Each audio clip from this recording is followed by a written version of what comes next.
Online उपस्थित उच्चतम न्यायालय के न्यायमूर्ति, रिटायर्ड न्यायमूर्ति श्रीमान रेड्डी जी, सचिव सहकारिता श्रीमान ग्यारेश कुमार जी, स्पेशल सेक्रेटरी विजय कुमार जी,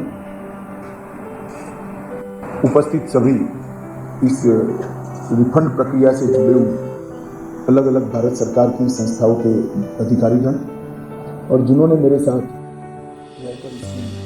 शुरू से चिंता करने से मेरे साथी श्रीमान वर्मा जी और आज इस प्रक्रिया से जुड़े हुए सहारा के लाखों निवेशकों मैं बहुत हृदय से बधाई देना चाहता हूँ। सहकारिता आंदोलन को अगर मजबूत बनाना है तो सहकारिता आंदोलन में विश्वास भी मजबूत बनाना पड़ेगा। कई बार कुछ ऐसी घटनाएं हो जाती हैं, कुछ गलत आशय के उद्देश्य के लोगों के हाथ में भी कुछ चीजें पड़ जाती हैं और इसके माध्यम से इस प्रकार का माहौल खड़ा होता है जो विश्वास को हिला देता है। परंतु शासन की जिम्मेदारी कि कानून बनाने के जो अधिकार, एडमिनिस्ट्रेशन के जो अधिकार संविधान ने सरकार को दिए हैं, इसका उपयोग करते हुए देश के हर नागरिक की जमा पूंजी को सुरक्षित करना और उसको वापस देना। जब सहकारिता मंत्रालय का गठन हुआ तब सहकारिता मंत्रालय के सामने ढेर सारे चैलेंजेस थे। बिल्कुल हिल कर रह गया हुआ सरकार सहकारिता के ढांचे को फिर से मजबूत करना, पैक्स से लेकर एपेक्स तक, कृषि से लेकर मछुआरा समिति से लेकर कंस्ट्रक्शन से लेकर मार्केटिंग तक की सभी सहकारिता संस्थाओं के लिए एक अनुकूल खाका तैयार करना, समय अनुकूल खाका तैयार करना। सहकारिता के कानूनों में जो लगभग 75 साल पहले बने हैं, समय अनुकूल परिवर्तन करना और उसके साथ साथ सहकारिता में खोए हुए विश्वास को जनता में पुनर्प्रस्तावित। और अगर ये करना है तो जैसे सहारा की 4 सोसाइटियों में देश के करोड़ों निवेशकों का लाखों करोड़ रुपया एक प्रकार से डूब ही गया है। निवेशकों की कोई गलती नहीं थी, कहीं ना कहीं एक परसेप्शन बन गया, मैनेजमेंट की थोड़ी बहुत गलती होगी, प्रचार ज्यादा हो गया, कोर्ट में मामले लंबित होते गए, परंतु कोई दोष के बगैर निवेशकों को अपनी गाड़ी बचने की कमाई को 12-15 साल से वापस नहीं मिले।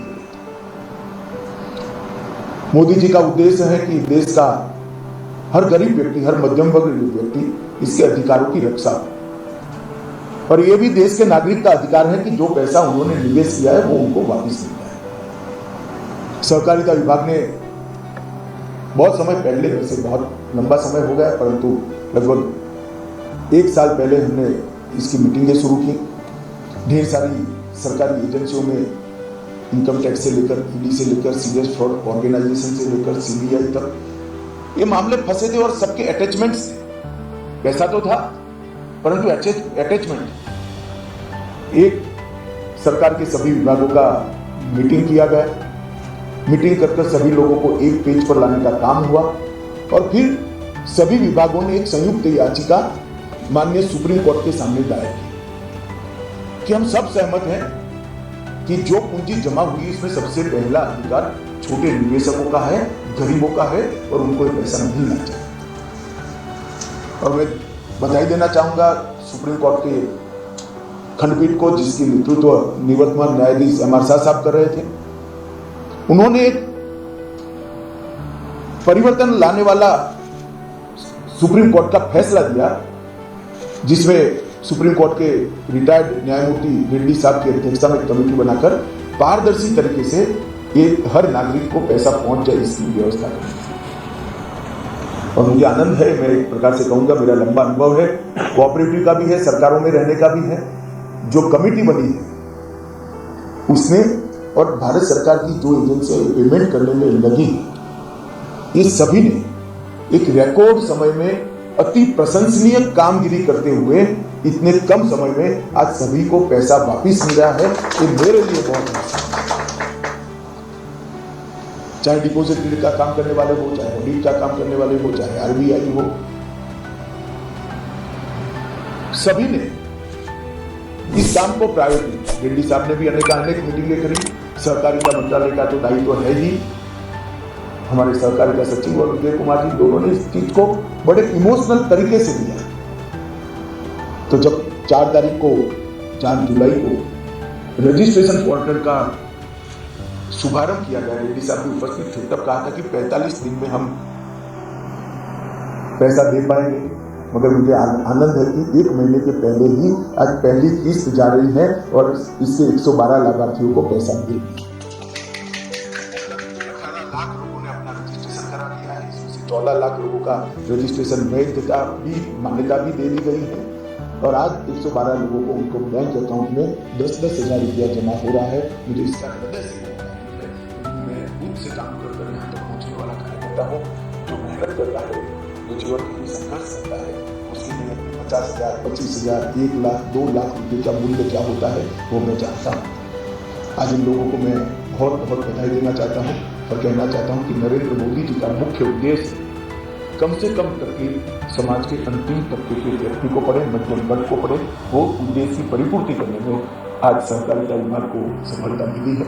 आज हम 10,000 रुपया दे रहे हैं, मगर मैं पूरी चीज को देखकर आपको आश्वस्त करना चाहता हूँ कि आने वाले समय में हम आपके पूरे पैसे लौटाने में निश्चित रूप से सफल होंगे, इसका मुझे पूरा विश्वास है। और जब दूसरा पैसा जमा हो जाएगा तब इतनी देर भी नहीं लगेगी, क्योंकि आपका सत्यापन जो करना है, ऑडिट करना है, वो ऑडिट की कार्यवाही अब पूरी हो गई है। फिर तो ऑनलाइन पैसा आपके अकाउंट में ही ट्रांसफर होना है। मगर आज तो हम 10,000 दे रहे हैं। मैं सभी लोगों को बहुत बहुत शुभकामनाएं देता हूँ और मुझे विश्वास है कि भारत सरकार के सहकारिता मंत्रालय की ये पहल ने करोड़ों निवेशकों के मन में असंतोष, और सरकार इस प्रकार से गरीब से गरीब व्यक्ति की, छोटे से छोटे व्यक्ति के हितों की रक्षा कर सकता है, इसका एक अनुभव साझा करने में मुझे सफलता मिली है। मैं सभी को बहुत बहुत शुभकामनाएं, विशेषकर हमारे सहकारिता मंत्रालय के सभी टीम, हमारे सचिव, विशेष सचिव और इसमें साथ में स्ट्रॉन्ग होल्डिंग से लेकर जितनी संस्थाएं हमारी शामिल हुई हैं, तो सबने बहुत परिश्रम किया है। मैं सभी को अभिनंदन करना चाहता हूँ और समाज सहारा आपके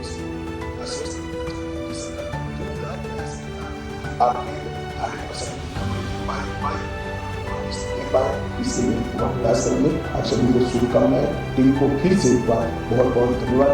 रेड्डी साहब का विशेष धन्यवाद, क्योंकि रिटायर्ड होने के बाद भी लोगों के भले के लिए उन्होंने इस असाइनमेंट को दिया। तो मैं जानता हूँ रेड्डी साहब को उनके स्ट्रक्चर के हिसाब से ये असाइनमेंट बहुत छोटा था।